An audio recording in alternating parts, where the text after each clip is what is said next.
All right, Peter, we got some very real, very substantial quarterback news to get to today, but I can't have a conversation about the NFL without we have to start with this Jaire Alexander suspension because this is just it's a story that it feels more in place in the NBA where stuff like this happens. It's a little more absurdist because that's what this is. I mean, what do you make of a team that is in the middle of a wild card hunt, playing a must-win game against a division rival, and one of their best players is now suspended for party crashing at the pregame coin toss? His explanation at the locker room at the locker was absurd. I don't even know if coach knew I was from Charlotte, so I took it upon myself to go up there, and instead of saying defer, says we'll be on defense, which is not what you say. You don't decide whether you're on defense or offense. You say whether you want the ball or you defer, and the other team can decide.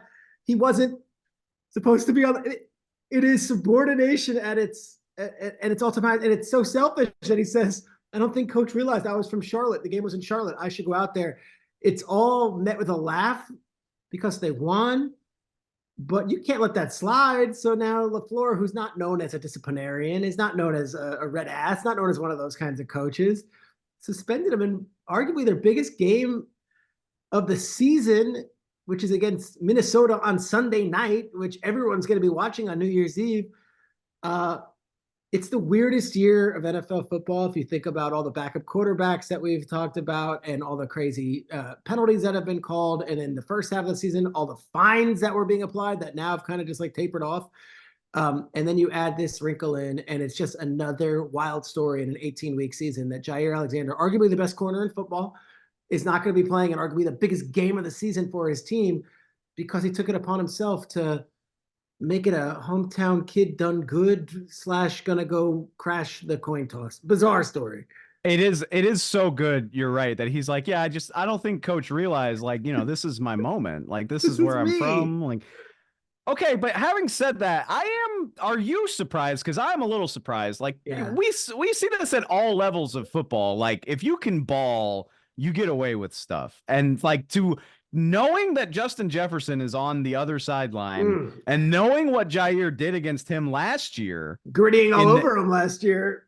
I'm shocked that they didn't just fine him under the table and not have this be a thing in the media. And yeah, like I said, I mean, you got to win this game to have a shot. It makes me wonder about the vibes in Green Bay that this led to a suspension that Matt LaFleur felt like he really had to put his foot down. A lot of times something like this will happen and it's a funny story and it's like, all right, whatever, let's go to battle. I think LaFleur was making a statement that that's completely unacceptable. It's such a swipe at his power and authority that he did it.